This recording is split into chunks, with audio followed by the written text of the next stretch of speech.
अगर एहसास न कराया जाए तो आपकी समझ में कुछ नहीं आएगा। इसी शरीर में तुम फंसे पड़े हो और वही शरीर आपको निकाल लेगा। शरीर में अंतर ऐसा नहीं है।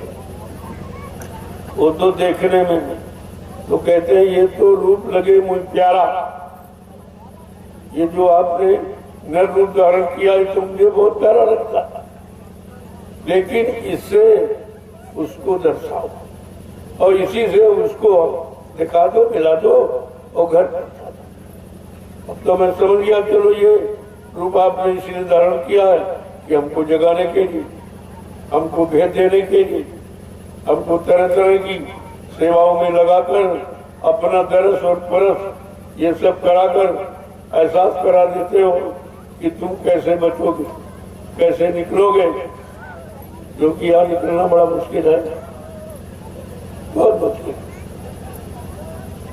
ये सब कहते भाई ये तो रूप धरा तुम,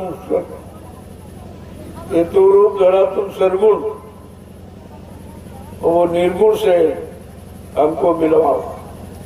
अरे उससे भी तो हमारी जीवात्मा की मुलाकात करा दो, जिससे काम होना। ये तांत्रिक राज रहस्य है, इसको अभी खोला नहीं जाता है क्योंकि आप अभी बहिर्मुखी हो, बाहर वाला ही सही तरीके से नहीं समझ पाते तो अंदर वाले में संदेह हो जाएगा। जो दिखाई देगा नहीं, जब आंख नहीं खुली दिखाई कैसे दे, कान नहीं खुले तो सुनाई कैसे दे, तो तुम कहोगे झूठ है, कहीं कुछ नहीं है। और जब आंख खुल जाएगी तो जैसे ही आंखों से देखते हो ऐसे दिमाग से बिल्कुल स्पष्ट हर लोक मंडल मुकाम की सारी रचना आपको दिखाई। कोई चीज तुम्हारे से अलग नहीं है, लेकिन समंदर नहीं और सिस्टम से स्टेप बाय स्टेप है। और उसी अनुसार आपको बताया गया, पहले इस पहले नाम की, फिर दूसरे नाम को लो, फिर तीसरे नाम को लो, फिर चौथे, फिर पांचों। ये तो मंजिल है, यहाँ है कुछ नहीं, मंजिल। उस सत्यलोक जैसी मंजिल पर पहुंचने के लिए ये 5 स्टेशने हैं, ये मुकाम है 5। जब 5 मुकाम तय होंगे तो आपको विश्वास हो जाएगा अब हम अपने घर की तरफ चलते हैं। फिर ये सत्यलोक से प्रारंभ होती है जीवात्माओं के घर का सत्यलोक, फिर अलग और अगम और अनाम। अनामी महाप्रभु ये अंतिम, ये असली धाम है, असली घर है सुखों का, जीवात्माओं का। जब तक इस घर से कोई घरवाला जीवात्मा को लेने नहीं आएगा, अरे भाई घरवाली घरवाले के साथ जाएगी, दूसरे साथ थोड़ी चली जाएगी। अड़ोसी पड़ोसी के साथ नहीं, न ब्रह्मा के साथ, न शंकर, न विष्णु, न राम के किसी के साथ नहीं जाएगी, वो जाएगी सत्पुरुष। अब ये सत्पुरुष नर्तन करके आते और अपना भेद बताते, अपना एहसास कराते, जिससे तुम्हारे मन बुद्धि चित्त साफ हो जाए, गंदगी निकल जाए, क्योंकि भरी गंदगी है ये। इस गंदगी को कैसे निकाला जाए? जैसे कांटा कांटे से निकलता, आपके पैर में कांटा लग जाए वो टूट जाता है, यदि वो छोटा लेकिन दर्द बहुत होगा। अब उससे बड़ा कांटा जब लोग तब वो छोटे कांटे को निकाल के बाहर ले आए, इससे कांटा कांटे से निकलता। इसलिए सम्मिलित व्यवस्था आपके साथ लागू, कैसे भाई आपको निकाला जाए, कैसे काल की मार से, विषयों भोगों की मार से आपको कैसे बचाया जाए, तुम्हारे मन बुद्धि चित्त को कैसे पाक साफ निर्मल पवित्र किया जाए। संतों का प्रयास जीव के साथ यही होता है और इसको आपको ध्यान में रखना। जय गुरुदेव, जय गुरुदेव,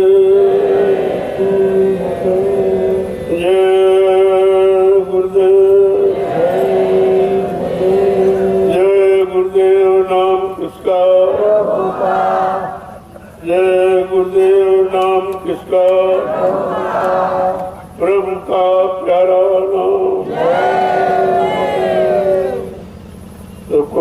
समय हो गया, मैं थोड़ा लेट से आया। तुमने कहा तो काम से चल रहा, धूल ज्यादा हो रही, प्रेमी कैसे सेवा करें? जब हवा थोड़ी साफ थी हमने अब सेवा शुरू हो गया होगा, चलो उनका दर्शन करें। उन तपस्वियों का दर्शन करने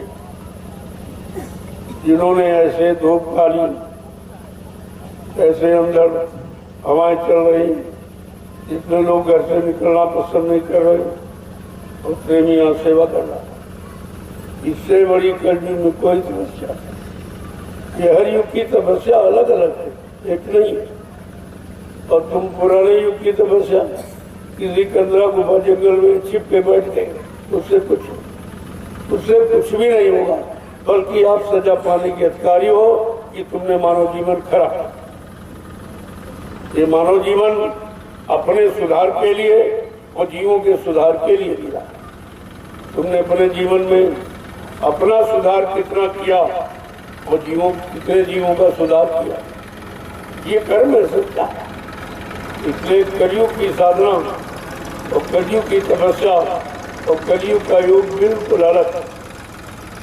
अब बेचारे जानते हैं नहीं, उनको पता ही नहीं है, क्योंकि कभी संतों की शरण में गए नहीं। कलयुग में संत महापुरुष आए और अन्य युगों में अवतारी शक्तियां आई, उनका इतिहास, उनका काम अलग। और कलयुग में संत महापुरुष आए, उनका काम अलग।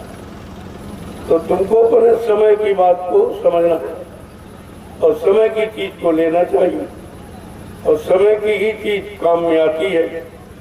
जैसे कहते हैं समय का डॉक्टर, समय का मास्टर, समय का आचार्य, समय का गुरु ही तुम्हारी मदद करेगा।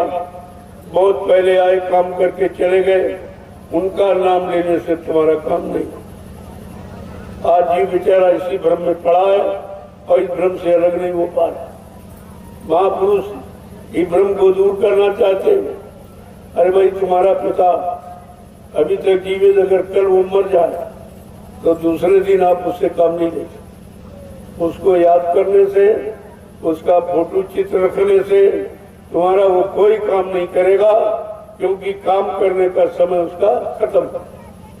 अब तुम इतनी छोटे प्रमाण से बड़े प्रमाण को नहीं समझ पाते कि जो शक्तियां चली, ये कौन कहता नहीं थी, ये कौन कहता कि अवतारी शक्ति नहीं थी, कि काम नहीं उन्होंने किया, लेकिन उन्होंने जो काम किया उसी काम की पूजा यार। और तुम भी काम करो, तुम्हारा भी पूजा हो जाए। उनको यह सोचना चाहिए कि राम ने किसकी पूजा की, जो आज उनकी पूजा हो रही, जिनको गए लाखों बरस हो गए। आदमी मर जाता, दूसरे दिन कोई नहीं याद करता, उनको अच्छा भी याद किया जाता। तो उन्होंने गुरु आदेश माना। गुरु वशिष्ठ विश्वामित्र दो गुरुओं के संरक्षण में रहे और बिना गुरु के आदेश को उन्होंने कुछ नहीं, सब कुछ जानते, सब कुछ कर सकते, लेकिन गुरु आदेश के बिना कहते शक्ति नहीं मिलेगी, भक्ति नहीं मिलेगी, युक्ति नहीं मिलेगी, फिर मुक्ति नहीं मिलेगी। इसलिए कहा जो गुरु अनुशासन पाऊं, जो गुरुवर अनुशासन पाऊं और कंदुकिन ब्रह्मांड उठाऊं। इतनी शक्ति गुरु भक्त में है कि ब्रह्मांड को भी उठा सकता, यानी ब्रह्मांड के पार जा सकता। लेकिन आपको तो सदगुरु मिला है, जो आज अंडपिंड ब्रह्मांड के परे है, काल महाकाल के परे है।